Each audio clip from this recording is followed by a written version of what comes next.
سعودی عرب اور یو اے ای نے پاکستان کے لیے بڑی آفر کر دی۔ عمران خان کی مشکل آسان ہو گئی۔ محمد بن سلمان اور شیخ زید نے پاکستان پر ریالوں کی بارش کر دی۔ پاکستان کی معاشی مشکلات حل ہونے لگیں۔ عمران خان کا امت مسلمہ کو ایک پرچم تلے اکٹھے کرنے کا خواب پورا ہونے لگا۔ سعودی عرب اور یو اے ای نے پاکستان کی بات مان لی۔ عمران خان کی کامیاب سفارتکاری کا جادو چل گیا۔ ویڈیو میں آپ کو بتائیں گے کہ کیسے سعودی عرب اور یو اے ای نے پاکستان پر ڈالرز کی بارش کر دی اور کیسے پاکستان کی معاشی مشکلات حل ہونے جا رہی ہیں۔ ناظرین، پاکستان کے سعودی عرب اور یو اے ای کے تعلقات بہتر ہونے لگے۔ عمران خان کی عرب ممالک میں دھوم مچ گئی۔ پاکستان کے لیے بڑی خبر، سعودی عرب اور یو اے ای نے پاکستان کے لیے خزانے کے منہ کھول دیے۔ عمران خان نے امت مسلمہ میں اتحاد کی نئی مثال رقم کر دی۔ پاکستان کے لیے نوکریوں کی لائن لگ گئی۔ عمران خان کا پاکستانیوں سے کیا ہوا ایک اور وعدہ پورا ہونے لگا۔ سعودی عرب اور یو اے ای کو اپنی غلطی کا احساس ہونے لگا، جس کی وجہ یہ ہے کہ اسٹیٹ بینک نے پیر کے روز کہا کہ بیرون ملک ملازمت رکھنے والے پاکستانی مزدوروں کی ترسیلات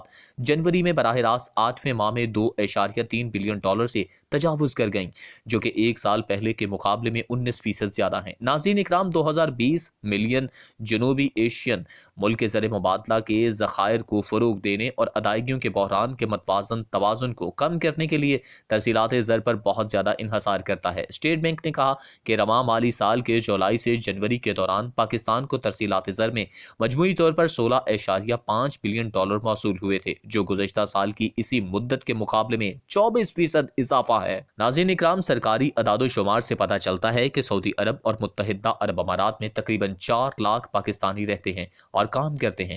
مرکزی بینک نے ایک بیان میں کہا کہ ترسیلات زر میں مسلسل اضافے بڑے پیمانے پر بینکاری چیلنجز کے بڑھتے ہوئے استعمال کی عکاسی کرتا ہے۔ کہا کہ پاکستان سرکاری چینلز کے ذریعے آمد کو راغب کرنے کے لیے مسلسل کوششیں کر رہا ہے۔ اس میں مزید کہا گیا کہ کرونا وائرس وبائی امراض کی دوسری لہر کی وجہ سے سرحد پار سے محدود سفر اور لچکدار تبادلہ شرح حکومت نے بھی ترسیلات زر کو فروغ دیا۔ ناظرین اکرام، یاد رہے کہ اکتوبر میں وزیر اعظم کے دورہ سعودی عرب کے موقع پر دفتر خارجہ نے اپنے اعلامیے میں بتایا تھا کہ سعودی عرب نے پاکستان کو معاشی بحران سے نمٹنے میں مدد کے لیے ایک سال کے لیے $3 ارب دینے پر اتفاق کیا۔ اس وقت سعودی عرب 3 سال تک مؤخر ادائیگیوں پر تقریباً $9 ارب مالیت تک کا تیل دینے پر بھی رضامند ہو گیا ہے۔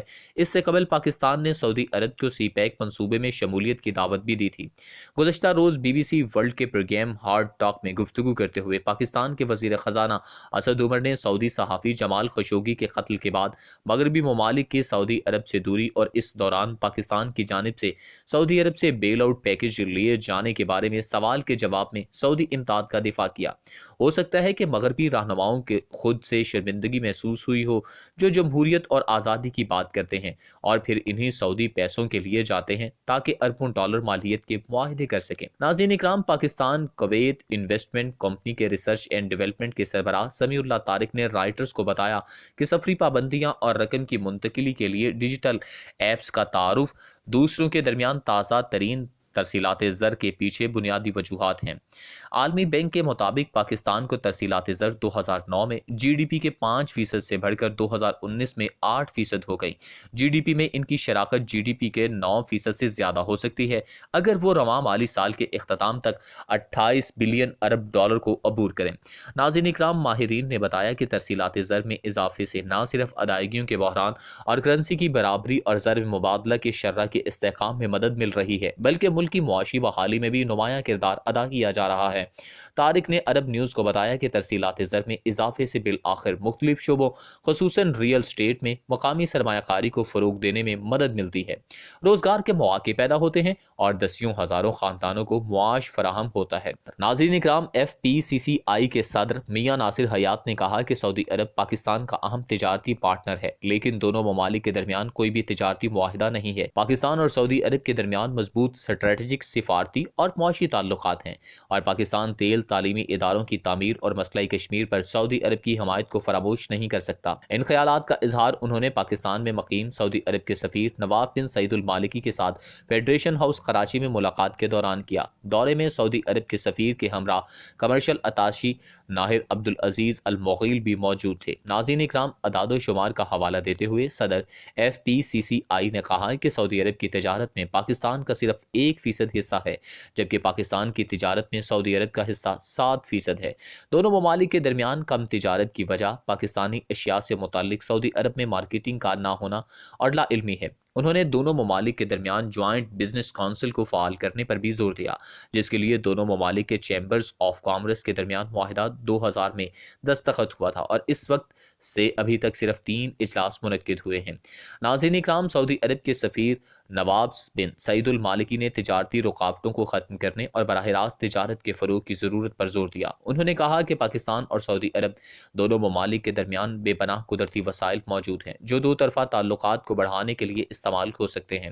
انہوں نے مزید کہا کہ چاول، ٹیکسٹائل، سی فوڈ، کھیلوں کے سامان، زراعت پر مبنی مصنوعات میں پاکستان کے پاس صلاحیت ہے کہ وہ اپنی برآمدات سعودی عرب کو بڑھانے اور ان اشیاء کی تجارت بڑھانے کے لیے دونوں ممالک کے تاجروں کے مابین براہ راست روابط بڑھانے کی ضرورت ہے۔ سعودی عرب کے کمرشل اتاشی نے بھی دو طرفہ تجارت اور سرمایہ کاری کے فروغ پر زور دیا۔ چیئرمین پاکستان سعودی عرب بزنس کونسل جنید اسماعیل نے بھی تجارتی صلاحیتوں پر روشنی ڈالی اور دو طرفہ تجارت میں اضافے کے لیے دونوں ممالک کے تاجروں کے درمیان باہمی رابطوں پر توجہ دلائی۔ ناظرین اکرام، وزیر اعظم ہاؤس کا کہنا ہے کہ سعودی عرب نے پاکستان میں آئل ریفائنری پروجیکٹ میں بھی دلچسپی کی تصدیق کی ہے۔ اس کے علاوہ اعلام ہی میں بتایا گیا کہ سعودی حکومت بلوچستان میں معدنیات کی کانوں میں بھی دلچسپی رکھتی ہے اور اس سلسلے میں ان کی حکومت کا اعلیٰ وفد پاکستان کے دورے پر بھی آئے۔ حکومت پاکستان کا کہنا ہے کہ سعودی عرب نے پاکستان کو معاشی بحران سے نمٹنے میں مدد کے لیے 1 سال کے لیے $3 ارب دینے پر اتفاق کیا ہے۔ دفتر خارجہ کی جانب سے جاری ہونے والے اعلامیے میں بتایا گیا کہ یہ فیصلہ وزیر اعظم عمران خان کی سعودی قیادت سے ملاقات کے بعد کیا گیا۔ عمران خان سعودی عرب میں سرمایہ کاری کے حوالے سے سالانہ کانفرنس میں شرکت کے لیے ریاض بھی گئے تھے۔ اعلامیے کے مطابق سعودی عرب پاکستان کو نہ صرف 1 سال کے لیے $3 ارب دے گا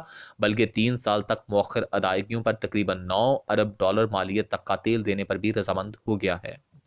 دوسری جانب سعودی عرب کا ماننا ہے کہ اس کے روایتی حریف ترکی کی سربراہی میں متبادل اسلامی ممالک بنانے میں پاکستان سر فہرست۔ سعودی عرب اور متحدہ عرب امارات ایران کے ساتھ تعلقات بڑھانے پر پاکستان سے سخت ناراض ہیں، لیکن اب پاکستان کو بھی اس کی بالکل پرواہ نہیں ہے اور ممکن ہے کہ پاکستان اب ترکی، ایران، آذربائیجان کے ساتھ مل کر نئے اسلامی بلاک پر بھی کام شروع کر دے اور جلد ہی اس کو مکمل کر لیا جائے، کیونکہ چین بھی یہی چاہتا ہے کہ پاکستان کے پاس تمام اسلامی ممالک کی سربراہی آ جائے، جس سے چین کو تجارتی فائدہ حاصل ہوگا اور پاکستان کو اسلامی دنیا میں ایک اور نئی پوزیشن حاصل ہو جائے گی۔